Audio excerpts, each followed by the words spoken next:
देवाय गो ब्रह्मणिताय जगद्विताय कृष्णाय गोविंदाय नमो नमः। आकाशात् पतितं तोयमिदागच्छति सागरं सर्वदेव नमस्कारं केशवं प्रतिगच्छति एष निष्कण्टकामन्ताय यत्र सम्पूज्यते हरिगुणं तं विजा। ओम पूर्णमदः पूर्णमिदं पूर्णात् पूर्णमुदच्यते पूर्णस्य पूर्णमादाय स्थिरैरङ्गैस्तुष्टुवागुंसस्तनु भिर्वसे मयि देवहितं जदायो।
आले घरा आले कृपाळ केला निळा केला निळा केला निळा पावन घरा आले घरा आले कृपाळ हरिता देवार्चन घरा आले संत जन कारते सारे गाम विष्णू मूर्ती संत भोका भरते यात्री देव सारा वे परत आणि पापा तापा तुटे दैन्य गेले उठा उठे तुका म्हणे आले घरा तोची दिवाळी दसरा झाली पापा तापा तुटे दैन्य गेले उठा उठे।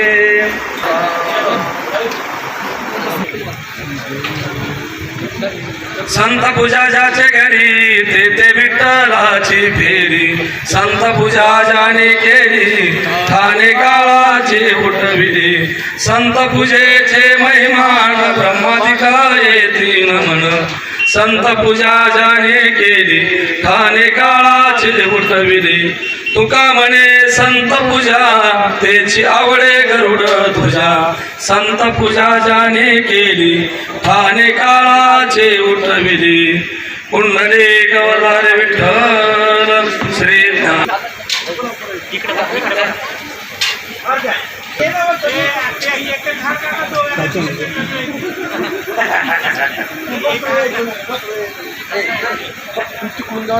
पुंडलिक अवतार विठ्ठल श्री नामदेव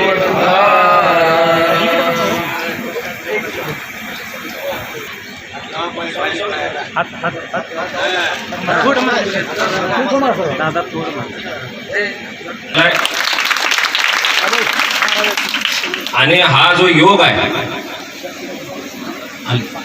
चंद्रशेखर बाबा पण आता आलेले आहेत 5 मिनिटात येतील। हा जो काही योग जुळून आलेला आहे ते चोपदार शरणाप्पांना बोधने यांच्या प्रथम पुण्यस्मरणानिमित्त आपल्या गावामध्ये ज्ञानेश्वर बोधने यांनी म्हणजे अण्णाचे पुण्यस्मरण किती वैभवानं आणि पुण्यकर्मानं करता येतं याचा एक पायंडा ज्ञानेश्वरांनी घालून दिलेला आहे। आणि या निमित्तानं पूर्ण महाराष्ट्रावर ज्या साधू संतांचा उपकार आहे पूर्ण महाराष्ट्रावर वारकरी संप्रदाय असेल किंवा स्वामीजींच्या मठाची तर 1300 वर्षाची परंपरा आहे। 1300 म्हणजे ज्ञात जेवढी माहिती आहे तेवढं रेकॉर्ड निघाला तेवढ्या याच्यातून निघालेला आहे। आपल्या देशावर भारतीय परंपरेवर आध्यात्मिक क्षेत्राचा आणि मठ परंपरेचा फार मोठा प्रभाव आहे। आपल्या देशात जो काही धर्म टिकून आहे आपल्या देशाचं एक जे वेगळेपण टिकून आहे ते ह्या भगव्या वस्त्रामुळेच आहे एवढं मात्र आपण आज मान्य केलं पाहिजे। आमच्या सलगरा गावचा आणि स्वामीजींचा संबंध कनेरी मठावर जो भारतीय संस्कृती उत्सव स्वामीजींनी केला होता त्या भारतीय संस्कृती उत्सवामध्ये सलगरा गावातून आम्ही खूप लोक गेलो होतो। माझंही परमभाग्य होतं की स्वामीजींच्या चरणापाशी बसून खूप काही शिकता आलं। स्वामीजींच्या सोबत पूर्ण महाराष्ट्रभर कर्नाटकभर गाडीमध्ये स्वामीजींच्या फिरता आलं. मी माझंही परमभाग्य समजतो आणि त्यांच्या आशीर्वादामुळंच, त्या साधू संतांच्या आशीर्वादामुळंच आमचंही मार्गक्रमण चालू आहे. पण आम्ही जेव्हा त्या काळात जोडलेले जे संबंध आहेत त्या संबंधावरनं महेश महाराजांच्या कथेला सुद्धा, मागणीला सुद्धा स्वामीजी एकदा आले होते आणि त्यानंतर आज पुन्हा एकदा आपल्या सलगरा गावामध्ये, म्हणजे मागणीत आली होती, आता सलगरा गावामध्ये स्वामीजींचं आगमन झालं. अत्यंत वेळात वेळ काढून स्वामीजी आपल्या गावात आलेत. आपण सगळ्यांनी स्वामीजींच्या मुखारविंदातून अनमोल वचन आपण आता ऐकायचं आहे. ही स्वामीजींची आज्ञा आहे की आपले लोकगुरू महेश बाबा सगळ्या गावकऱ्यांना उद्बोधित करतील. सच्चिदानंद विग्रहं पूर्ण ब्रह्म परानंदमीशमानंदी वल्लभम. आजच्या या पवित्र प्रसंगी परमश्रद्धेय प्रातस्मरणीय सद्गुरू श्री अदृश्य काळसिद्धेश्वर स्वामीजींच्या पावन चरणावरती नतमस्तक होऊन आदरणीय परमश्रद्धेय प्रातस्मरणीय श्यामचैतन्यजी बाबा, आदरणीय प्रातस्मरणीय सद्गुरू श्री गुमानगिरी बाबा आणि सद्गुरू श्री चंद्रशेखर बाबांचं आता थोड्या वेळात आगमन होणारच आहे. आपल्या गावात त्यांचं आगमन झालेलं आहे, येत आहेत महाराजजी. खऱ्या अर्थानं आजच्या या पवित्र प्रसंगी वैकुंठवासी परमश्रद्धेय हरिभक्तीपरायण शरणाप्पा अण्णा बोधने अर्थात अण्णा यांच्या पूर्वीच्या काळामध्ये अण्णांनी केलं, पण संतांच्या सेवेत मात्र एकही क्षण संतांच्या सेवेशिवाय गेला नाही. असे हे वारकऱ्यावर निष्काम प्रेम करणारा हा परिवार. मारुती बाबांनी तर हमेशा अण्णांचं, सलगड्यात आले की अण्णाचं नाव मुखात महाराजांच्या असायचं म्हणजे असायचं. तर अशा या साधू महापुरुषाचं एक पुण्यस्मरण या ठिकाणी होतं आहे आणि आपलं भाग्य आहे. मी काल कीर्तनातही बोललो की आज दोन प्रवाह एकत्रित आले. जरा वाट सोडा, तुम्ही वाट सोडा. पुंडलिक वरदान विठ्ठल श्री ज्ञानदेव.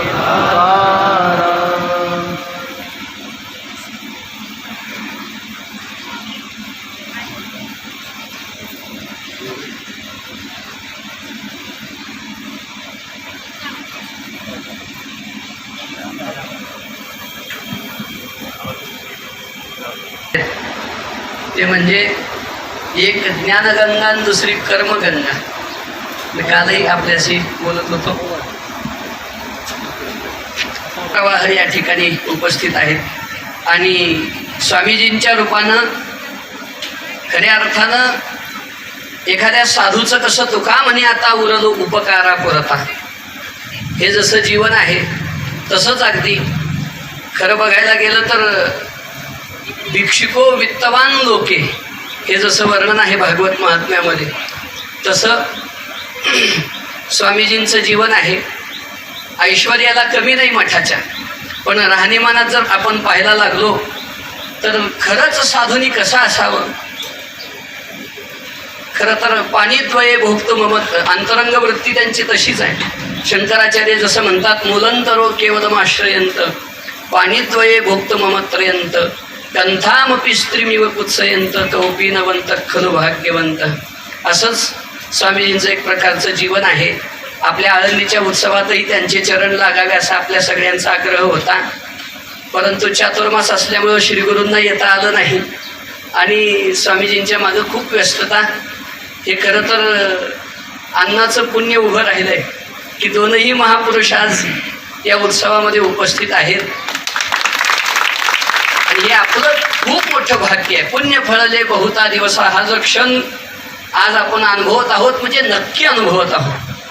कारण कोण पुण्य कोण गाठी, ज्यासी ऐसी याची भेटी. खऱ्या अर्थानं आपलं पुण्य, खरं तर असंही म्हणता येणार नाही, माझा तर वैयक्तिक भाव असा आहे, हे पुण्याईचं फळ नाही, ते त्यांच्या कृपेचं फळ आहे. आपण काय पुण्य करणार आहोत, काय संत आपल्याला भेटणार आहेत आपल्या कर्तृत्वानं, पण खऱ्या अर्थानं ती त्यांनी केलेली कृपा आहे की त्या कृपेचं फळ आहे की त्यांचं दर्शन आपल्याला या ठिकाणी प्रत्यक्ष होत आहे. सद्गुरूंच्या चरणी पुन्हा पुन्हा साष्टांग प्रणाम करून स्वामीजींना थोडं पुढे एक कार्यक्रम आहे त्यामुळं स्वामीजी 2 शब्द आशीर्वाद आपल्या सर्वांना देतील आणि मग त्यांनी पुढं प्रस्थान करणार आहे. श्री गुरूंच्या पाद्यपूजाही करायची आहे.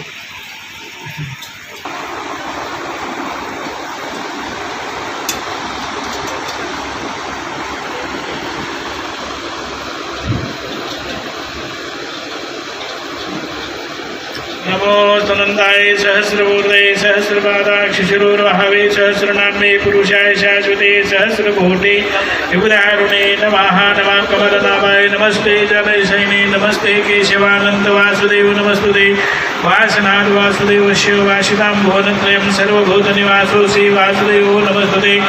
नमो ब्रह्मण्य देवाय गो ब्राह्मणहिताय च जगद्विताय कृष्णाय गोविंदाय नमो नमः. आकाशात् परितं तोयं यथा गच्छति सागरं सर्वदेव नमस्कारं केशवं प्रतिगच्छति. गुरुर्ब्रह्मा गुरुर्विष्णु गुरुर्देवश्वरा गुरुर्साक्षात् परब्रह्म तस्मै श्री गुरुवे नमः. वरद हरी विठ्ठल श्री ज्ञानदेव तुकाराम.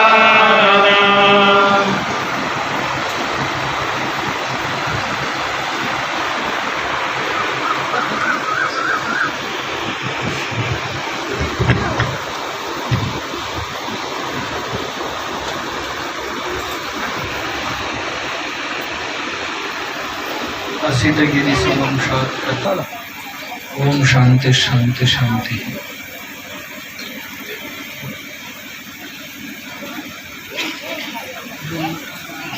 बोल नका. हरिभक्त परायणकर ब्रह्मलीन शरणप्पा महाराजांच्या प्रथम स्मृती निमित्ताने आयोजित या समारंभात आशीर्वाद आणि आशीर्वचन देण्यासाठी उपस्थित पूज्यत्रयांना वंदन करून आपणा सगळ्यांनाही भरपूर नमस्कार.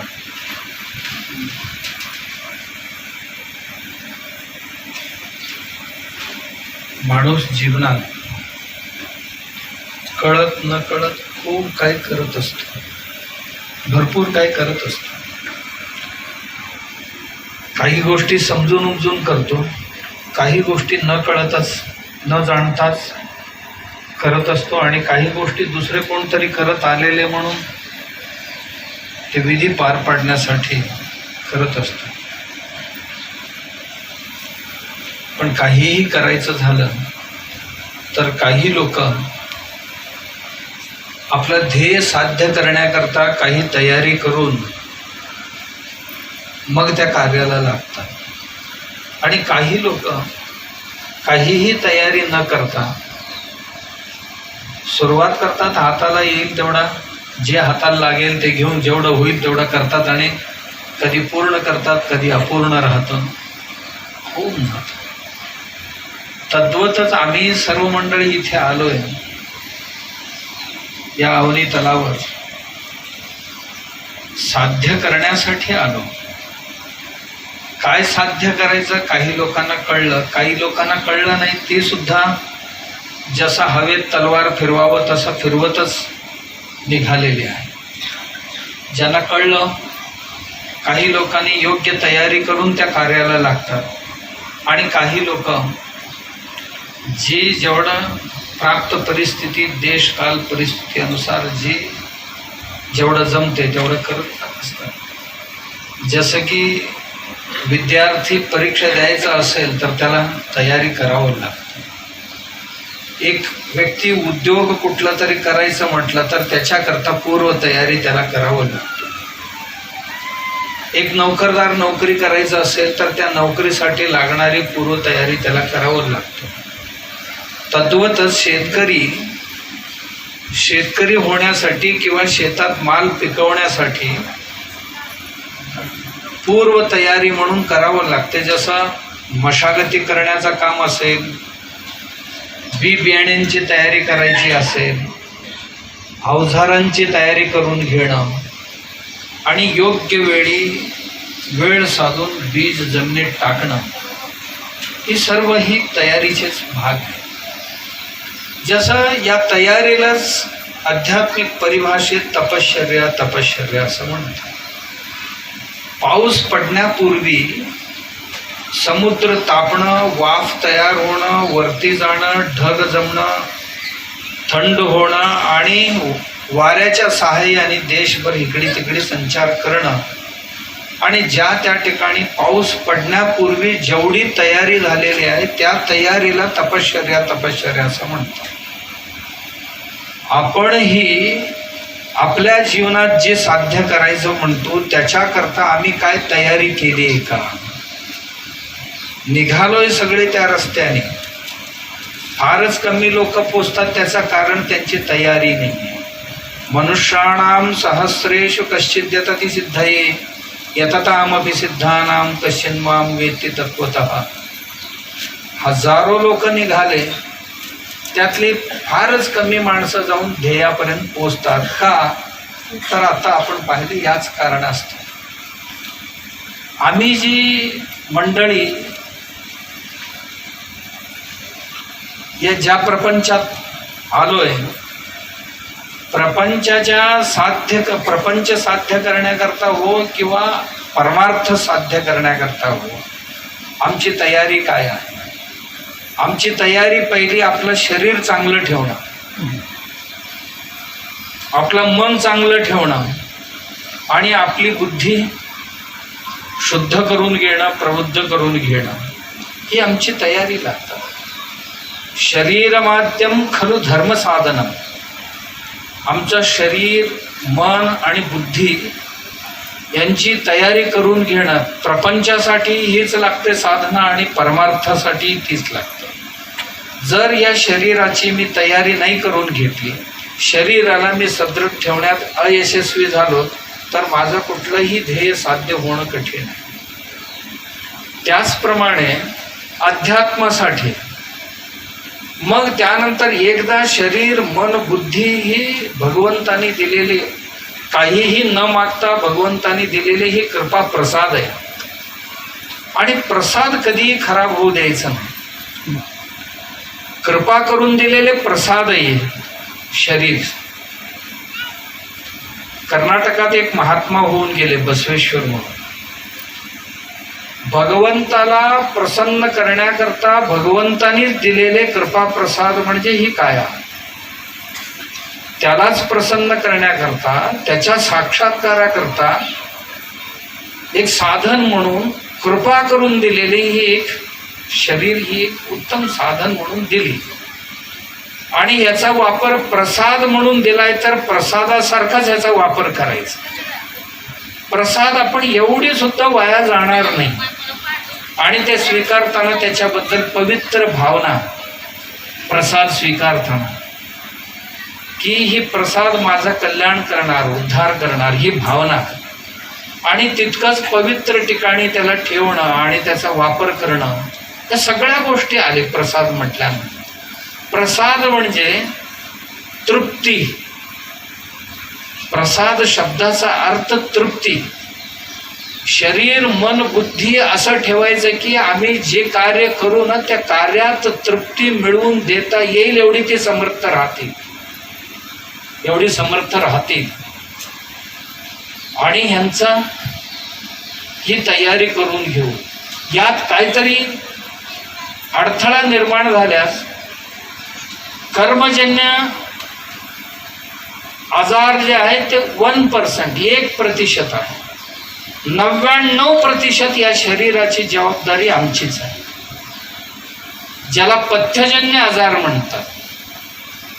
99% पथ्यजन्य असतात आमचे आजार आणि 1% हा कर्मजन्य असतो, म्हणजे पूर्वजन्मातल्या काहीतरी कर्माचा फळ म्हणून आपण भोगतो. 1% असतं.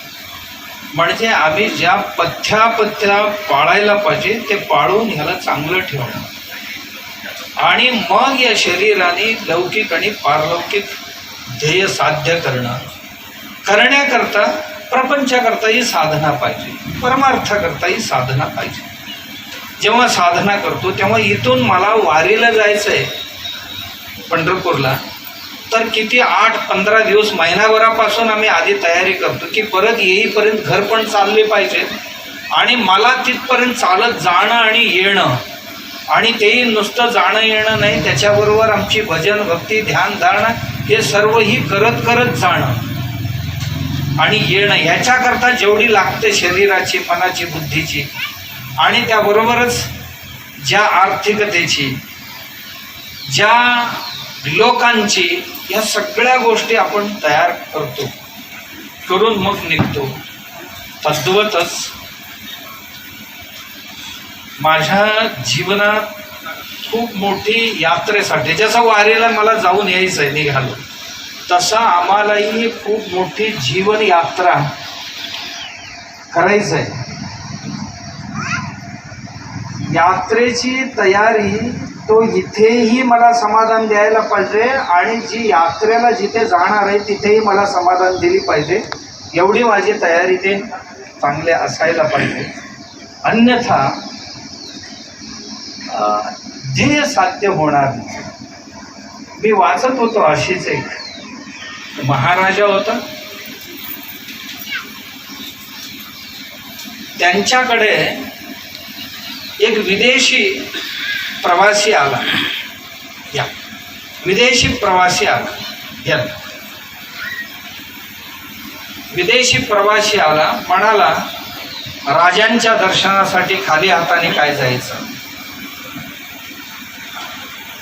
एक पंखा आणला होता आपल्या देशात ना, उन्हाळ्याच्या दिवसात लागते ना पंखा, एक पंखा आणला होता, सुंदर होता, वैशिष्ट्यपूर्ण होता, विलक्षण पंखा होता. राजांना दिला आणि धन्य झालो म्हणाला, बस राजांना पोचवले आणि तो निघून गेला. राजा थोडा वेळ ठेवला, पंखा वापरला आणि नंतर म्हणाला हे किती असे कितीतरी लोक देतात, किती ठेवायचं. त्यांच्या जवळच एक माणूस खुशमस्करी करणारे जे म्हणतो किंवा वंदी मागत म्हणतात त्या संस्कृतमध्ये, स्तुती पाठक मराठीत म्हणतात त्या, एक स्तुती पाठक होता. त्याला बोलवले आणि पंखा त्याच्या हातात दिली आणि म्हणाले तुझ्यापेक्षा मूर्ख कोण भेटला तर त्याला हे देऊन टाक. त्याला आधी दिली, तो विचारला ही पंखा घेऊन काय करू महाराज, काय करू म्हणजे, तुझ्यापेक्षा मूर्ख कोण भेटला तर त्याला देऊन टाक. स्तुती पाठक हे मोठे विद्वान असतात, खूप मोठे विद्वत्तेशिवाय स्तुतीपाठ करता येत नाही. म्हणाला महाराजांनी मला मूर्खात काढले, मग माझ्या हातात हे दिले, तुझ्यापेक्षाही मूर्खाला दे म्हटले जर भेटला तर. म्हणायला लागलं त्याला. काही वर्ष गेले असेच. एके दिवशी राजा आजारी पडला आणि हा स्तुती पाठक गेला. म्हणाला महाराज कसं वाटते आता. महाराज म्हणाले आता काय मला खात्री वाटत नाही, आता मी खूप मोठ्या दीर्घ यात्रेसाठी निघणार, म्हणजे ही शरीर टाकून पुढच्या शरीर म्हणजे पुढच्या यात्रेसाठी मी निघणार, दीर्घ यात्रेसाठी निघावं लागेल मला असं म्हणाला. तेव्हा स्तुती पाठक होता, म्हणाला महाराज काय तयारी वगैरे केलाय का त्याच्यासाठी. अरे करायचं म्हणत होतो पण मनात आलेले या संसाराच्या व्यापात काही करताच आला नाही. पटकन खिशातनं पंखा काढला, राजांना दिला. महाराज म्हटले हे का. महाराज तुम्ही सांगितलं होतं तुझ्यापेक्षा मूर्ख कोण भेटला तर त्याला द्या म्हणून. तुम्हाला दीर्घ यात्रेला निघायचं सगळी माहिती आहे, माहिती असून सुद्धा तयारी केला नाही म्हणजे तुमच्यासारखा मूर्ख जगात दुसरा या क्षणाला तरी भेटत नाही. आणि हे घ्या म्हणाल. कथा मी कुठल्याही राजांची प्रजांची नाही सांगितलं, आमच्या सगळ्यांचीच कथा हीच. आम्हाला सगळे कळते पण कधी कधी वळते नाही तर वळत नाही. आम्हाला आमच्या जीवनात काय तयारी करायला पाहिजे जाण्याकरता, की मी किती ध्यान केलं, मी किती अध्ययन केलं, मी किती सत्संग केले, मी किती दान परोपकार धर्म केला, आणि मी किती जपजाप्य केला, मी किती श्रवण मनन निधिध्यासन केलं. ही माझी तयारी आहे यात्रेची. या तयारी आम्ही किती लोक करतो. याशिवाय सुद्धा खूप काही तयारी करता येण्यासारखं यात किती करतो. जी माणसं केले ध्येयापर्यंत पोहोचले, जीवन सार्थक झालं त्यांचं. आणि सार्थक्य झालेली लोकांची यादी खूप छोटी असते, कारण त्यांची जीवित कालावधीच फार छोटी असते. 100 वर्ष जगले याला जीवन म्हणत नाही. 100 वर्षातलं किती काळ त्यांनी स्वतःच्या कल्याणासाठी, समाजाच्या भल्यासाठी, सर्वभूत हिते रताः याच्यासाठी किती खर्ची गाठली, तीच तेवढी त्यांची जगणं म्हणायचं. बाकीचे जगणं सगळे खाणं पिणं, 2 पाखरं सुद्धा 2 अंडी घालतात घरट्यात, पिलं बनवतात, मोठे होईपर्यंत चोचेने त्यांना भरवतात, मोठे झाले की त्यांची ते जातात. आम्हीही तेवढीच करतो, तेही तेवढीच करतात. त्याला जगणं काय? जगणं खरी जगणं असते की आमची तयारी किती झाली. तसे एक तयारी झालेले एक साधक आमच्या ज्ञानेश्वर महाराजांचे पिताश्री केले. मला डॉक्टर सकाळी सांगत होते, मला येताना तुमचं योगेश आणि श्रीकांत सांगत होते की साधे संसारात काही लोक पैशाला ऐश्वर्य मानतात, काही लोक संस्कारांना ऐश्वर्य मानतात. सुभाषित आहे एक, ऐश्वर्य असताना दान न करणारा आणि दारिद्र्य असताना भक्ती न करणारा, या दोघांनाही गळ्यात मोठे दगड बांधून पाण्यात टाकावं असं. धन असताना दान न करणारा, दारिद्र्य असताना ध्यान न करणारा, या दोघांनाही ट्रीटमेंट एकच द्यावं असं म्हटलं. मोठं गुंड बांधायचं गळ्यात आणि यांना परत वर येणार नाही असं. म्हणून ऐश्वर्य ही, मला म्हटलं की आमचं ज्ञानेश्वर महाराज छोट्या पगाराचा माणूस आहे, पण मन केवढा मोठा आहे या माणसाचा. एवढ्या ह्या सगळ्या माणसांना एकत्रित आणि संपत्ती बघून नाही आहे, त्यांची जी भावना आहे, त्यांची जी भक्ती आहे आणि आपल्या सगळ्यांची जे साथ आहे त्यांना, ते बघून एवढी मोठी मोठी महर्षी या कार्यक्रमासाठी आले. आणि आमच्या महेश महाराज, मला त्यांचाच आग्रह जास्त होता. त्यांनी सांगितले आमच्या त्या श्रीकांतला, काही कर तू महाराजांना तेवढं घेऊन यायला पाहिजे. आणि स्वतः ते आले होते. मी त्यांना म्हटलं एका कंडिशनवर येईल. कुठलं कंडिशन घटले महाराज?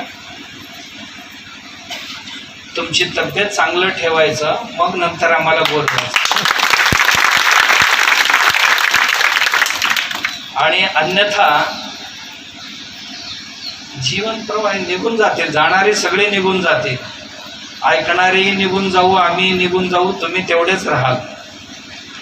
म्हणून आपल्यालाही सगळ्यांना माझी विनंती आहे, हा माणूस निरोगी राहायला पाहिजे, खूप दिवस सक्षमपणे यात अध्यात्म कार्य करायला पाहिजे. त्याकरता त्या माणसाची शरीराची चांगली राहण्याची गरज आहे.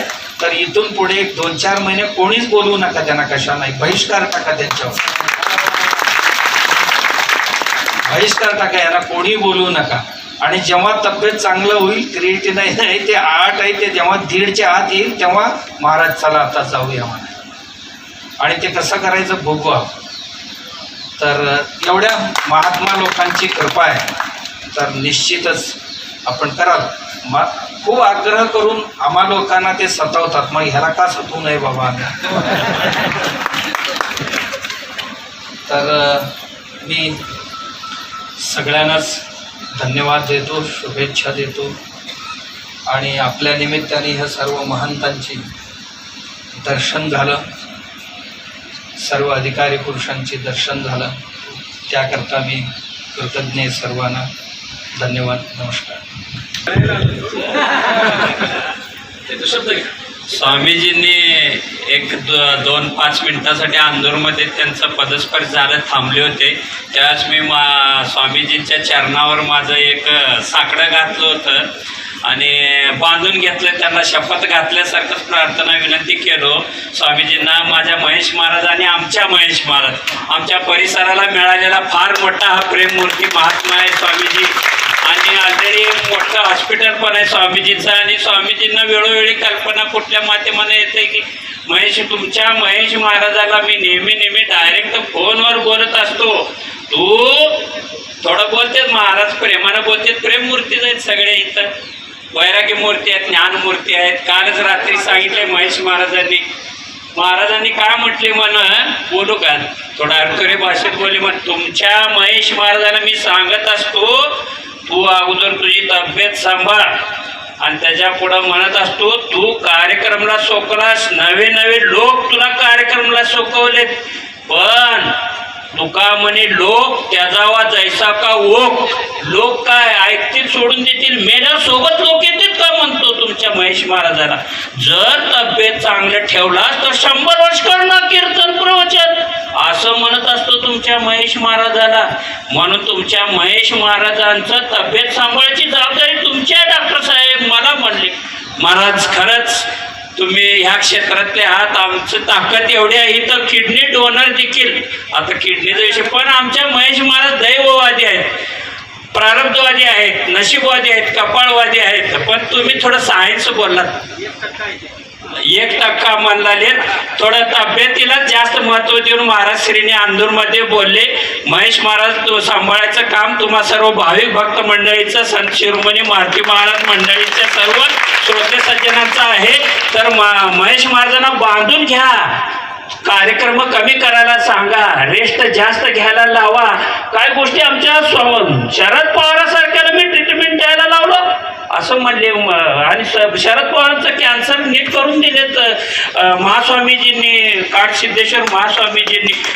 मग तुमच्या महेश महाराजाचं मी जर नाही नीट केलं तर मला स्वामीजीच म्हणला का म्हणले महाराजांनी. म्हणून स्वामीजी एक डॉक्टर आमची जात होते, तिकडचेच आहेत, त्यांच्यासाठी नाही आहे, दुसऱ्या लोकांसाठी एक डॉक्टर तिथे जात होते 5-7 वर्ष. ते आता इथे सोलापूरला झाले, चांगले डॉक्टर आहेत, आणि पुन्हा आमच्या हॉस्पिटलला महाराजांना तेवढं उद्या घेऊन ये कोणतरी आले की मी पुरा केल्याशिवाय सोडत नाही. महेश महाराजांनी सर्व साधू संत महात्म्यांच्या साक्षीनं एक शब्द तुम्हा आम्हा सर्व त्यांच्यावर श्रद्धा असलेल्या भाविकांना एक शब्द द्यावं, ही महेश महाराजांच्या चरणी प्रार्थना घेतो. कीर्तनात बोलतो म्हणले ज्ञानपीठ देगलूरकर महाराज, संदीपान महाराज देखील थोडा महेश महाराजांना आग्रह करावेत, शब्द द्या महेश महाराज असं म्हणा. दैवादानं बोलले हासेगावकर महाराज सुद्धा, पण महेश महाराज शब्द बांधून घ्या ना स्वामीजी. हो का, घ्या शब्द.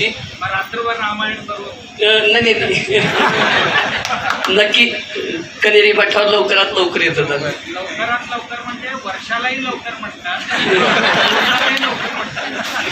तुम्ही असावं अजून एक 5-10 मिनिट तुमचं सर्वांना चरणा रविंदाचं दर्शन व्हावं असं वाटायलंय सर्वांना.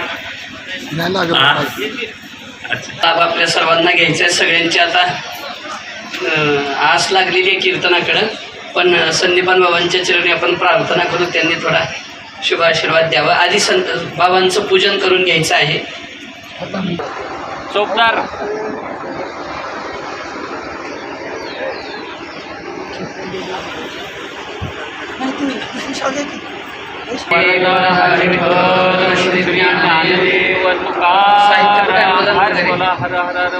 भजन करी उठा. सकल संतांची जय. स्वरात करावं लागेल. हरिः वैकुंठवासी परमेश्वरी तस्मिन् बोधले महाराज यांच्या प्रथम पुण्यतिथीच्या निमित्ताने या ठिकाणी देवदुर्लभ अशा प्रकारचा सोहळा संपन्न झालेला आहे.